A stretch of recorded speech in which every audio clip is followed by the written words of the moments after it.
So with that, really quickly, so PlusPlus, back in the day, I used to have essentially Marika's role at Twitter, and I was running Twitter University, and I needed a platform to manage a lot of internal learning classes that we did. So because otherwise it just felt like pushing a lot of spreadsheets and manual work. So we built a platform in-house, and it worked really well. And eventually I left Twitter to see how we can recreate that for others. And the goal that we were trying to solve was help people with knowledge sharing at scale. And but when I say scale, it's usually companies that have hundreds, if not thousands of people, and usually hundreds and tens of thousands of registrations internally. So it's very active sort of knowledge sharing cultural experience of standing up classes and workshops and mentorship and coaching sessions, etc. So roughly the platform breaks into three pieces, three modules as we call them: events for workshops and classes, tracks for usually used for onboarding or self-paced learning. Think of it as learning paths. And then we also have a component which is about more like one-on-one or one-to-many, but in a more ad hoc sort of scenarios. Think of it coaching, mentorship, or office hours. We see those be used as sessions.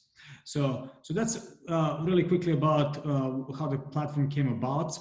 And what's really special for me, at least, is that our very first customer was Salesforce. So as I was thinking about how to launch this company, or how to take what we learned at Twitter and to see how it applies elsewhere, I had a lot of informal conversations with Jenny Blackburn, who used to run learning at Salesforce back in the day. And she basically said, hey, we wish we had something like you did at Twitter. And so that's where the light bulb went off, and we kind of co-designed this. So a lot of what is in the platform today is really, especially in the events part of the platform, is really due to Salesforce and their early feedback on the product. So I'm super grateful to Salesforce for all that. So over the years, we've had a lot of events and even more event registrations. And so it's been a fairly active experience. So with that, I would like to pass it on to Marika, who manages single-handedly a lot of these classes. So this is out of all the customers that we work with, the sheer volume of classes that we see is probably highest at Salesforce. And the person behind all that, sort of like a superhero behind all this, is Marika. And so I'm going to invite her to share with us what it looks like, a day in a life of her life and how she manages all that there. So I'm going to stop sharing and pass on the baton to Marika. Hello. Yeah, thank you so much for having me today. I feel honored that I'm the first speaker of the Lunch and Learn series. And it's actually, funny that you mentioned we started out with you, kind of giving feedback all the way back in 2017. And that's when I joined Salesforce. And this was one of my first assignments, I guess, to kind of take on Learn++ and learn all about it and, make it work for our customers. So yeah, it's been a great 3 years already. And yeah, I'm happy to be here today to show you how we use it and answer questions, hopefully. Yeah. Awesome. Yeah. Feel free to share your screen. And as a reminder to everyone else, feel free to ask questions in the chat. And so we can, I'll be watching that, and I'll be prompting Marika as we keep going through her presentation. Great. Yes, I will share my screen. This will be what you see first is what a user sees in Salesforce when they first click into Learn++. So all of our events in the event view tab. So, and as we go through questions, I'll dive more into it. Cool. So maybe as a starting point, what's the end user experience, right? So I mentioned there's 18,000+ employees at Salesforce, mostly in the technical part of Salesforce, right? That this is how they discover internal learning classes and so on. So how do how do they browse or figure out like what's in for me? Why would I care as an employee? So Right. what, Yeah. Great question. So we put all of these events into Learn Plus Plus for our technology, marketing, and product organization. And so we really try to meet the needs of what classes they currently need for their job roles and for even career growth. And so they get directed to Learn Plus Plus here on the main page, as you can see. And we really utilize the category feature to sort of categorize what people might be specifically looking for. So if they're looking for leadership skills, they'll use the category under leadership skills. If they're looking for technical skills in particular, they'll click technical skills over here under the categories and targeted topics, and basically all of our main kind of categories of classes, they'll utilize this left-hand search field here. There has been a lot of growth from when we first started putting events into now in terms of like our taxonomy, and I know we'll get into that later, but overall they can start browsing if they're just looking for anything, or if they want to kind of narrow down more specifically, they'll do it under categories on the left side here.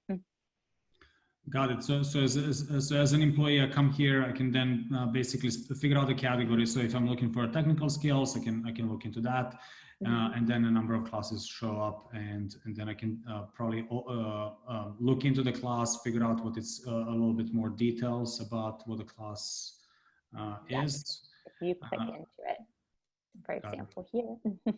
Oh, cool. So Spinnaker. So okay. Yeah, and we have, no spots left lately because a lot of demand for online learning, especially during this time. Yeah, and I know that was one of the things that we most recently obviously had to work on together. So maybe tell us a little bit, how has COVID impacted your work business, just like holistically, right? How did things change, and then how did you respond to that? Yes, definitely. Well, before March of this year, a lot of our classes were in person, and we did have a few virtual options, but it wasn't really the main focus of our learning. And so come March, when we had to pivot and everything became virtual, we really needed to connect with Learn Plus Plus on, hold on a minute, like how are we going to change all of our events that were in person that we had already previously scheduled for the year to be virtual, and how will that look in Learn Plus Plus, and especially the events. We do a sort of a yearly upload of all of our classes, and we plan in advance. So having to like go back to that and see everything we had already put in Learn Plus Plus visually and how to change that into a virtual class. So I know we worked closely with you on being able to make that possible. And one thing that wasn't even available yet was online waitlists for classes that were virtual. So we had waitlists for in-person classes, but there was no feature yet for online waitlists, which was definitely a need that just came up this year. And so thankfully that feature was requested and, made happen. And so now we are able to, change all of our in-person events that we had already scheduled to be virtual, and also to have a virtual waitlist as well. So that was definitely, something exciting that we had to figure out this year, and it worked out. So yeah, I remember for like 3+ years we had online classes, but it was sort of like an afterthought, right? Because most of your business was physical, face-to-face, literally training, and then all of a sudden it became sort of like, what do you mean you don't have waitlist for just online? Because now we moved everything on, like on the dime, literally everything just moved online, and then so we co-developed that so that so now that exists. Yeah. So yeah, I remember that. It was definitely an interesting twist in how things played out. Definitely. And I see a lot. So you have some classes classes are virtual, and they're also from different locations, right? Like I see Golang is from Hyderabad, and you have some East Coast, West Coast, Minneapolis classes, Central, and so on. So tell us maybe a little bit about the nature of your business, right? Like I think of Salesforce mostly lopsided toward San Francisco HQ. Yeah. Where is Salesforce? Or more importantly, where are your customers internally, and how do you react to that?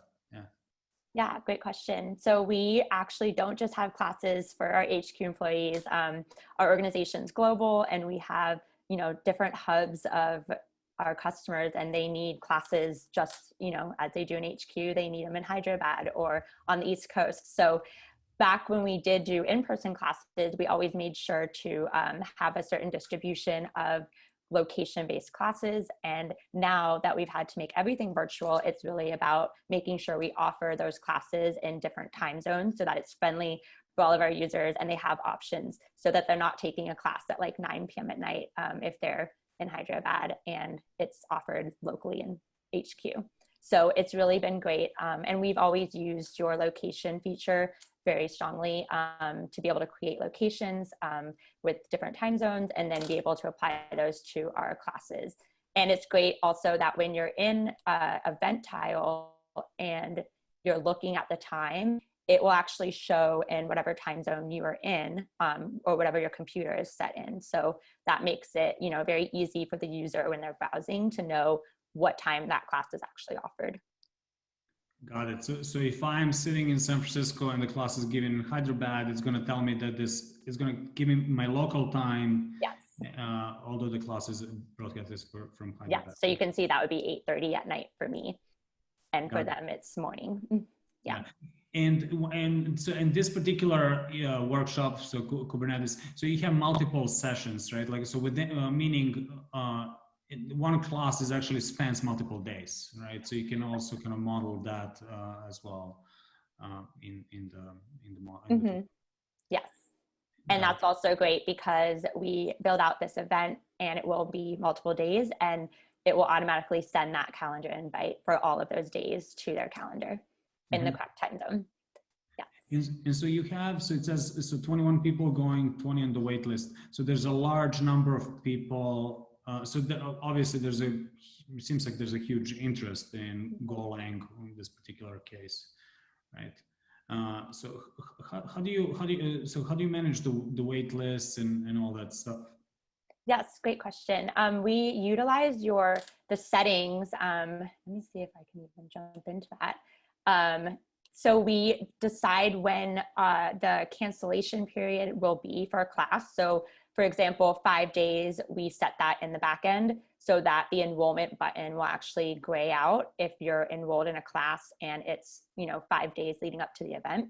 So we don't want you to actually cancel so that we don't have last minute ads or, people not showing up. And so the waitlist is great because it will give a push, automatically. If someone does cancel before that 5-day window, it will add in the next person on the wait list automatically. So that's been really great and time saving for us because we don't have to manually manage the wait list. But we do kind of control in the back end when people can cancel, when it's too late to join an event. So like morning of, no one can actually join right before. And so that we're prepared on our end, knowing who's going to show up for those classes. And lately there has been a huge demand just because, everything being virtual has offered a lot more opportunity for people to take the classes. Whereas before we had certain classes located just in HQ, for example, or just in Hyderabad. Technically now you could sign up for any class, even if it is at night. Maybe that works better for your schedule these days. So, yeah.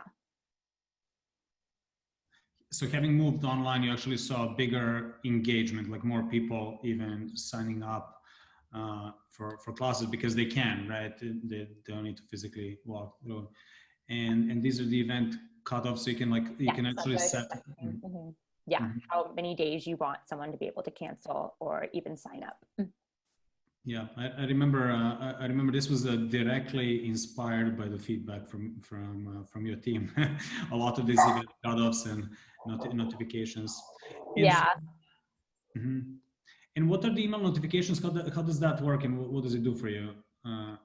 These have been such a game changer, and I think I pulled it up here for a minute, but back in the day, everything was, very manual. And if we wanted to send an email about a class or a reminder, all of that, that was just done through Gmail. And so to have this entire cycle of email templates that we can utilize for our customers has been really awesome. And we've kind of built out our own, path or life cycle of emails in a way. So we really focus on the email confirmation email. So they'll get that automatically when they enroll in a class with whatever we want to customize in the template.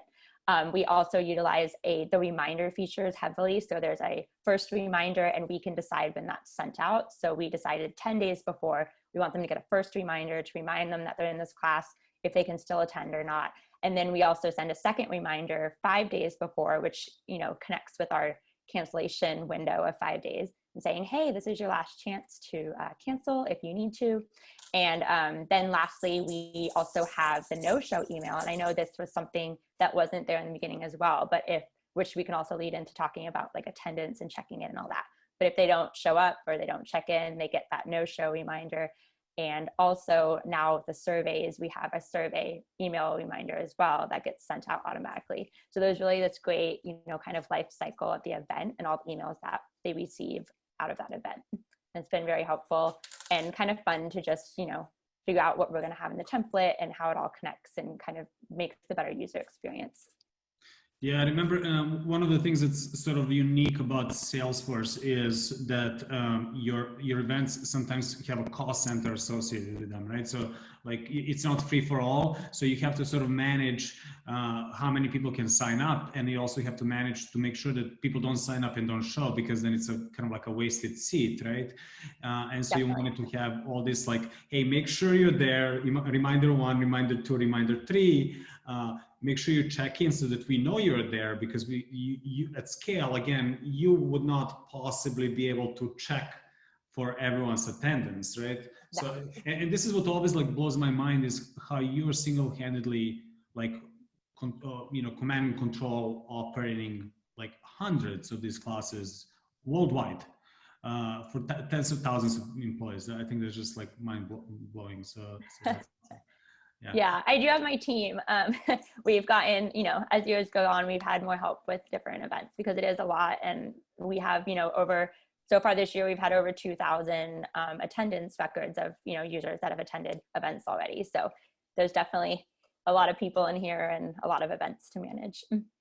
Got it. And you touched on checking in. How does that work, and what does that do for you, and why is it important? Yes, I always love talking about this example. When I first joined, we didn't have a way to record automatically attendance. And so we would actually have like paper rosters in our classes. And at the end of each class, I would take that list and, you know, input all the names in and make sure I knew who was going. And so when you came out with a self check-in option, that was really great because it gave our users the control of their enrollments, and they were able to check into a class, and that actually shows up in the dashboard under the attendance data. And so now we can really download like CSVs and really see who's attended, who has not. And this also helps with the waitlist as well, because if someone's not going to go, then they'll get a no-show, and someone from the waitlist can hopefully take that spot instead. So it's just been a really great thing to see kind of come from that manual having to worry about who went to having it be automated and kind of in the user's hand. And that's also what we have an email template for. And anytime we come out with a new feature, we definitely have to communicate that to our audience as well. Like, hey, this is now an option, you know, check-in is available. Make sure you do that, you know, 24 hours before the event is over. So it's really been great to use that attendance data, and we do have metrics around that as well. And we even have our own dashboards in Salesforce that the Learn++ data gets sent to, so that we can see exactly who took what class, and if managers want to know which of their employees took a certain class, they're able to see that as well, all based on the attendance and check-in data. So. Yeah, I remember not only was it manual before, but also people weren't responsive, right? Like, so, you know, people don't have time to read all the emails and cross all T's. And so I remember as we were trying to make this as simple as possible and as automatically nudging them as possible through like both Slack and email and all that, we sort of also got more people responding so that you have a better idea of who's actually coming in and who's not. So yeah, so not only did it save you time, but also give you more signal, more data. Yes. And then you mentioned you can export data as a CSV, but I also know that the data goes into some other places, like you integrated this downstream into other Salesforce systems. So it's not just like, hey, here's one system that does learning management, but it's also, there's holistically, it's going into other places. Yeah. It's in a dashboard called Manager Central, so that other Salesforce employees and users can access the data from Learn without having to be like an admin in Learn themselves. Yes. Got it. So that's so it integrates integrates more into like all that, and we're also working on the Workday integration, right? So that all this is getting into. Yes, that's something we're really excited about. This will give the admins and organizers more information of who's in the system once we have Workday integration, and we can really create those customized learning experiences and tracks for certain groups of employees based on level or role or location. And so I know that's something we are working on, and it's always seems easier than it is. And so yeah, we're excited for that once it happens. So got it. So you can see the data. So and then you can also look at the graphs and analytics here, right? Into like who's doing how well, sort of like. So you have this other system that's Salesforce Central, but then you also have sort of like a quick view of the numbers and things like that here, right? yes. And our team definitely uses the enrollments data very often because we can download just quick results of like who went to a class or who did not to track our numbers. And we like to track how many people attended events, how many events we offer per year, where they're distributed location wise. It used to be a certain metric of how many virtual classes we want to offer, like 60% virtual. And now, of course, it's 100% virtual. So those metrics have changed a little bit, but all are possible to track through the dashboard here and the data that is in Learn++. What metrics are important to you? You mentioned the sort of the mix of online versus in person. And at one point, I remember we were also trying to move it away from just being lopsided toward HQ to be more distributed. So what else do you care to kind of move the metric? Great point. So with our event data, and then you can download all of your events that you've put into Learn++, it will show you the location or location time zone. So we're able to, with that data, break down our locations and say, okay, we offered 50% virtual classes, we offered 20% in HQ, and maybe 15% in distributed office, which is our other locations around the world. This was pre-COVID. And so that was something we always had to make sure we were on track for. And now it has changed a little bit with, it might be 100% virtual, but let's make sure that we're still offering this many in Hyderabad time zone or this many in our East Coast time zone, so that we're still giving that equal opportunity to all of our users globally. Got it. And so Wendy had a question here. Are the classes self-service, self-paced, or scheduled based on the instructor who is teaching them? And I think this is really interesting because the way you do business, the way you run Salesforce runs business is different than what we've seen elsewhere. So maybe tell us a little bit about how you schedule an entire quarter ahead and how you do this like massive like planning ahead that I saw. I thought it was a very well done. So yeah, our busiest time of year is usually the fall, September, October, November. We are actually, kind of sitting down and planning the entire catalog year for the year ahead. And we like to use the bulk upload feature to kind of front load all of those classes once they're determined for the entire year so that our users have that visibility of what will be offered and what's coming up. But we actually don't offer the enrollment option yet for the entire year. So they might see events for all the way, up till December of next year, but the enrollment will actually be locked. And we do that on a quarterly basis. So we open up our quarters for enrollment. And this is really to ensure that when new users join Salesforce, they don't come to Learn++ and see that there's no classes available for them because people have already filled up all the spots. So by doing the quarterly kind of rollout process of opening the enrollment, that gives new employees a chance to sign up for things, or especially classes that are in high demand and they maybe didn't get a chance to take it that first quarter, they know that there's a chance coming up in the next quarter. And I think we actually are about to open our Q4 last quarter of the year next Tuesday. And so even if maybe I can show you, it's really cool, just like it locks the enrollment button so that they see the tile, they see the event there, they know what it is going to be and what time, but they can't actually enroll in it yet. So yeah, could actually do a quick customized date range here. But yeah, so our Q4 starts November, and you'll see that here it is. It does not let them enroll until September 1st through November. So.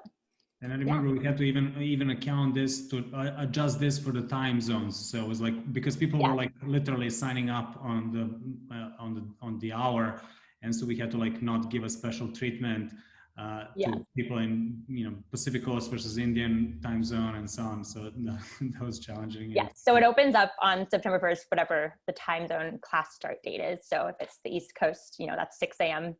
for me, but it's 9 a.m. for the East Coast folks. Yeah, and I find that this is so different than how we ran business at Twitter. We would be more like putting classes up that we didn't have. And the idea was it was a cheap way for us to experiment if people are going to sign up for it, like, is the dog going to eat the dog food before we even have the dog food kind of thing. But in your case, it's much more planned. And and you don't have a demand problem, you have a supply problem, right? Like so you're managing the supply side of things. So yes, we have lots of interest and not enough classes, it seems like. No, but lately for sure. Yeah. That's a good problem to have. So JC had a question. Do you have any other LMS that this integrates with, or how does PlusPlus relate to your LMS? Well, before we used Learn PlusPlus, we did use an LMS, and so it was just very manual, which is kind of part of the reason why we were so excited to have Learn PlusPlus and make everything more automated. So we don't use any other system, just Learn PlusPlus, other than our dashboards within Salesforce. Got it. Yeah. Okay. And then Wendy asks, are all your classes offered homegrown, taught by your subject matter experts, or are the classes coming from vendors, or even Coursera? So yeah, great question. Go I can answer that. We have both. So we have our internal employees that teach classes, and we also have our external third-party vendors that we bring in for certain subject matters. Mixture of both.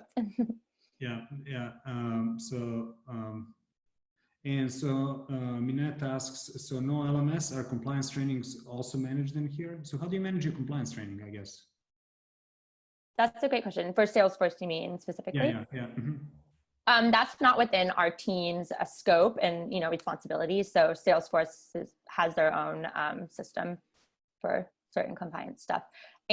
But a great feature to mention for our team is we also run our onboarding for the organization, and we do not have onboarding yet in Learn PlusPlus, but we are looking to actually add in onboarding as one of our events in Learn PlusPlus. And so that's going to be a really exciting thing to look forward to, and just start letting the onboarding team have access to all these cool features for their data and their events. And they're going to make that switch soon.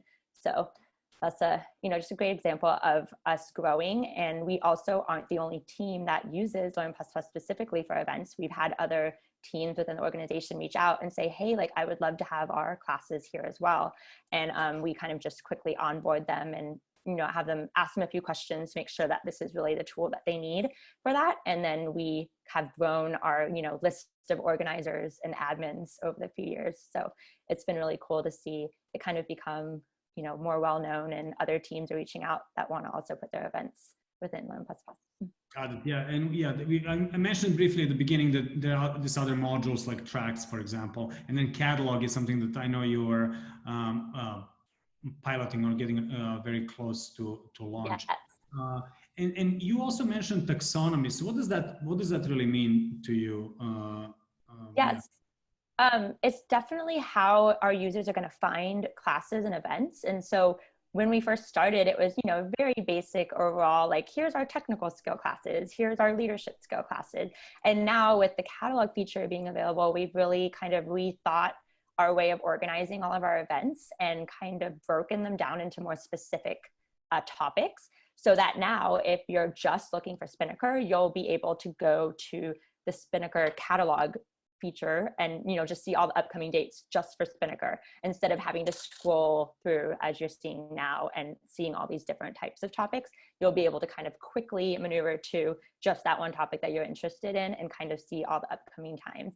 So this has been a long time coming, and we've gone, I feel like, through several editions of it, and now it's, we've really decided to get really specific. And for the organizers standpoint, this is also great because it gives you some more flexibility for settings in the back end that you can control. So for example, we have a team, our agile team, and they might not have the same cancellation policy that our events have, or they might want different emails sent at different times. And so by breaking this down into more event types, that gives the ability in the back end to customize those features for that certain team, instead of having everything at the system level.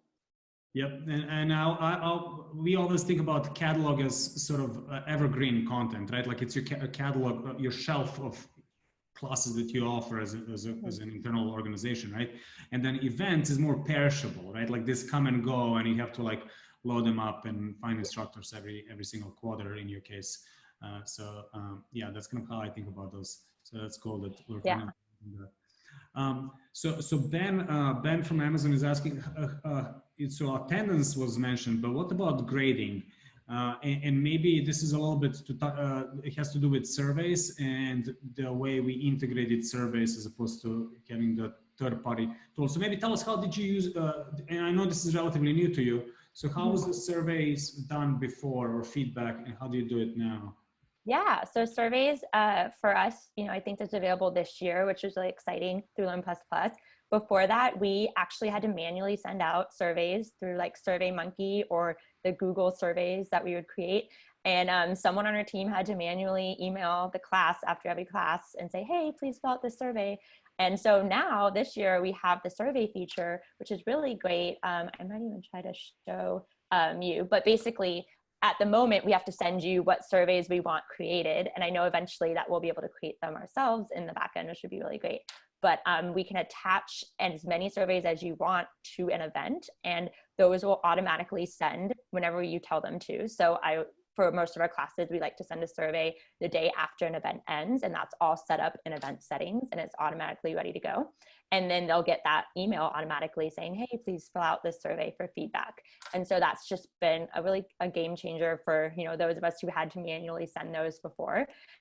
Also, we just started using pre-surveys, which is even greater for me personally. Our SIP team needed to capture some information before a class starts, and here really quick you can see we're attaching our feedback survey, and we want it to send one day after the event ends and how long it will stay open, and there's also the direct link that we can grab in case you want to send it to someone.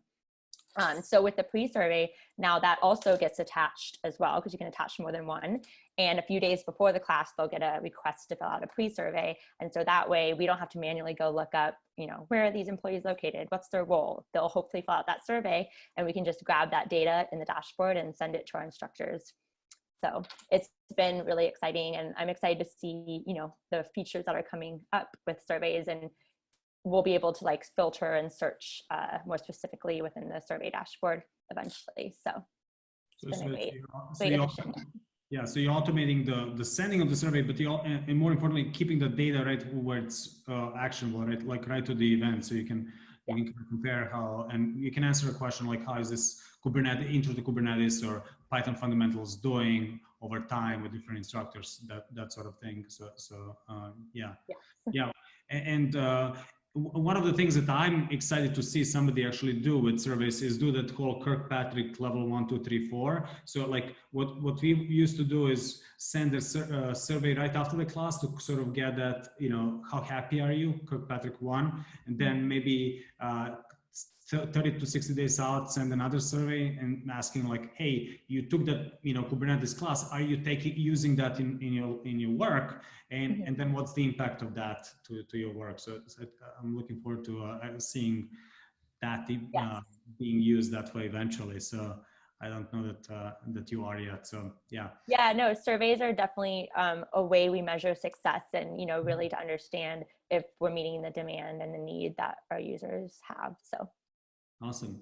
And just I'm looking at the questions here. So there was a question from Zane on virtual classes, digital delivery of classes. How do you do that? Do you manage that through Learn Plus Plus, another system? How does Salesforce think about, I guess, digital classes?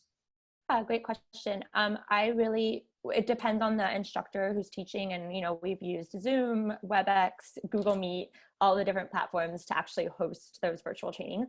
But the great thing that is with Learn Plus Plus is when you're creating your virtual event and you go into edit event, you can directly link whatever online link you're using for your class in here, and then that gets added to the calendar invite automatically. So that when someone enrolls into a virtual class, they'll get that Google Calendar invite and it'll say, here's your class and here's the link that you need to join. Or if you need to add a password, you can pop that password in as well. And so we kind of put that in down here. This is our placeholder link for the moment, but we would put like a Zoom URL here and maybe an extra info. We would say the password is 82506. And so they'll get that. So it's kind of a really great way to kind of connect whatever platform we're using for the virtual class and put that information within the Learn Plus Plus event, hit save, and they'll be all ready to go for that training when it starts. Got it. And Ben had another question about the prerequisites for classes. Do you do any of that? Like, so for example, if can anyone sign up for Golang or Splunk, or do you have to? Yeah. So this goes back to Workday integration, which eventually with that we'll be able to really create groups around the prerequisites. So if it's a beginner class, then you'll see those beginner classes to enroll in. And if it's advanced, you might not see that when you're scrolling. But at the moment, technically, yes, anyone can enroll, but we do put our comms and kind of our guidelines within the event details. So, it says enroll only for TMP employees. Sometimes we'll put whatever the specifics are. You must have knowledge in previous Python. And so we kind of utilize the event details for that. You could possibly, utilize the email notification templates and kind of put the prerequisites in there if you needed to. But looking forward to, really being able to customize at the, knowledge level our classes and create groups and stuff in the future. Got it. Yeah, so I know that's a long time coming, and it really has to do with just integrating with Workday, right? So that's exciting once it actually comes live. So somebody's asking a question on how many people are managing this besides you. I think it's more of a how many teams. Like I know it's you, and so who else is there using the system and managing learning internally? So I want to say we have a very few amount of admins. So me, of course, and two other people on my team. And then at the organizer level, we do let I'm trying to think, there might be 4 teams or so that are currently putting their classes in as well. And so they have organizer access, but really at the top level, it's the admins and, the 3 or 4 of us that really make sure everything that's happening in Learn Plus Plus is, seamless and all making sense. And so we'll make sure and kind of oversee everything as well. And then we have, it just depends. I would say about 4 teams or so that are putting their events into Learn Plus Plus in addition to us. And really those like 3 core admins of Learn Plus Plus as well. It's the less people involved in some of the back end settings and stuff, the better, just because there are things that if you change one thing, it will affect everyone and might mess up something that was thought out. So yeah. Got it.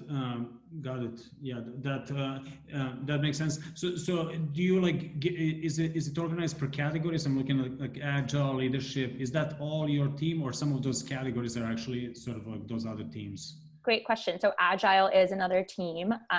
Leadership skills is our team. I specifically am on the leadership team at the moment. And then we have our technical team. So, and then targeted topics and machine learning is also our team. So when we add onboarding, we would also probably add that as a category so that it would be for the onboarding. And some of the other teams that use stuff like the security team in Salesforce, and I'm trying to think another one, like product team as well, they kind of have categorized their stuff to be under either leadership skills or technical skills because it does sort of meet that overall category, although it might be a different team. But with the catalog feature, it's their own event types that they're kind of utilizing to keep all of their classes in one place. Got it. Yeah, I remember back in the day, it was like each team had their own system. So it was all sort of like, as an employee, I'd be like, I don't know, like tech talks are here, but the leadership is in that place, and then technical learning is in that place. And now it's all sort of like, it seems like under one umbrella. So that's awesome to see. So Minette had a good question. Do you allow instructors to create their own classes, or is it all sort of command and controlled by you? How does that work? Yes, so that would depend on if they're a Salesforce instructor or a third-party instructor. So if they're a Salesforce instructor, yes, they can create the event and manage that and be an organizer. Usually they have an organizer that's kind of doing that for them, and they'll be listed as the instructor, which is also a great feature. The instructor gets the calendar invite as well, and they're listed up here. So yeah, they do if they're a Salesforce instructor. If it's a third-party instructor, no, we manage that all internally for them, so that all they have to do is show up on the day of the class. Yeah, and so to expand on that, Minette is also asking, can you talk more about how this promotes peer-to-peer learning? And I know, so there's a catalog and offerings that comes directly from your team. And what are some of the cases where you sort of like just hand it off to the edges of Salesforce, where people just do their own thing and, you know, pop up their own classes as needed, i.e. peer learning? Yeah, I think we oversee kind of that initial setup. So if it's, you know, the agile team, we're making sure that the organizers that are there have been onboarded and kind of know what to do, which has also been great to have like help feature in Learn++. Like I know the recent, you know, more robust help feature has been launched. And so there's great articles on how to do things, but we also kind of have our short initial kind of onboarding process. And once they have the hang of it, they're able to upload. We kind of oversee the bulk upload though. So if it's going to be a mass upload of the entire year, we will usually run that for say the agile team. They just give us all the information and we'll do that bulk upload, because it is sort of a large piece of the events going in. So you want to make sure that one person is doing that just for accuracy. Yeah, and so kind of to expand on that, so Wendy's asking, by teams who add courses and events, are they the business units who create their own courses, or are they L&D managers who curate the content? And what I'm hearing, correct me if I'm wrong, what I'm hearing is that you sort of allow anyone to come to you and say, hey, I want to launch my classes, but they have to go through your sort of training initially and sort of onboarding how to do things so that they're not stepping on each other's toes, and then you let them loose and let them do their own thing. Is that yes? Yeah, and there are some criteria points just, you know, within Salesforce and the organization, like if they should be using it. One thing we ask is like, is this going to be a reoccurring event? Because if it's just a one-time thing, there's no need to, you know, create an event type in Learn++ and have it be in here. And if they're not tracking data, if they don't care who's going, or yeah, for future reference for the dashboards, that's also something we ask. So if they do need that, then that's definitely a reason to be in Learn++, amongst other things. And I'm losing my train of thought here, but yeah, that's basically just like the main criteria points. We don't just let anyone come and put events in. It's like has to meet that expectation and make sense for what we're offering. Got it. So any team can basically request their own part of the site to offer their own internal and support their own internal customers. You just want to make sure that they are using it properly, so that there's some agreements around the naming and the categories and images. And that's what I forgot to mention, the taxonomy. So it really does matter what the event's going to be called, what the event type is going to be called. So we need to make sure that we're all aligned on that page, and it all makes sense for when we have new things that come up. Got it.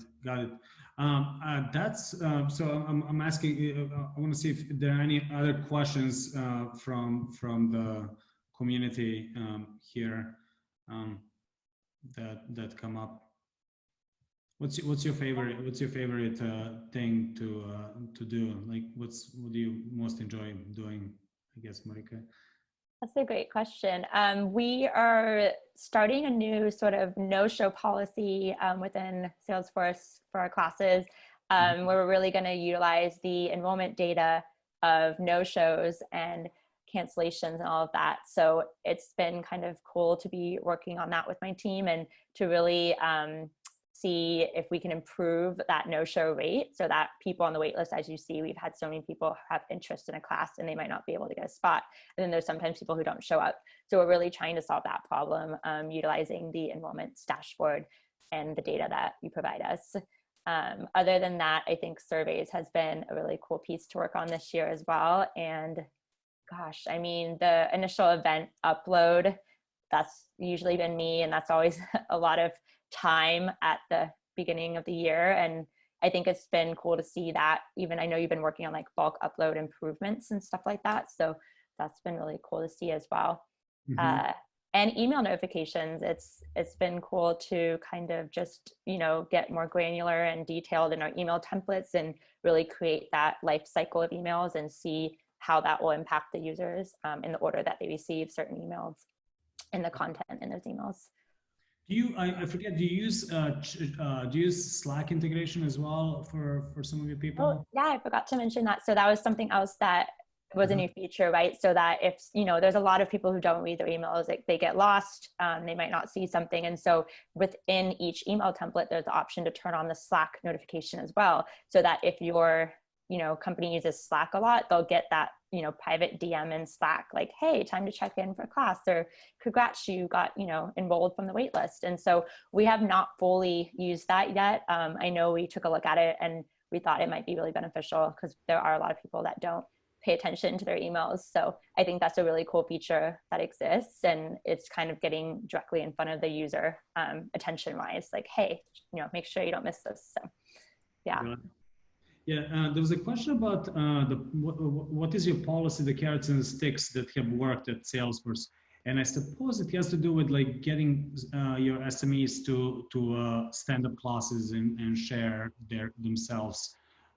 Sorry, it's the no-show policy. Yes. So what is your no-show policy, and how do you enforce it? And yeah. So this is something.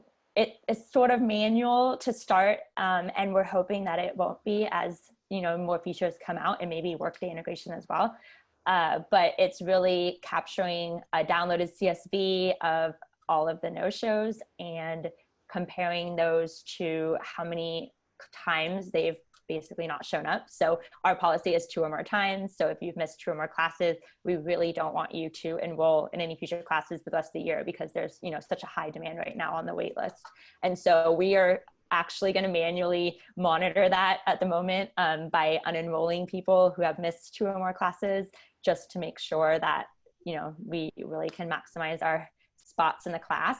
But that is something we've been, you know, kind of discussing with Learn++ a lot, is like, how could we make this more automated, and what ways could we maybe in the future have this be, all set up to kind of just restrict maybe certain groups from enrolling or that sort of thing. So at the moment it's manual, but I'm kind of excited to see where that goes this year and what we can do to automate it.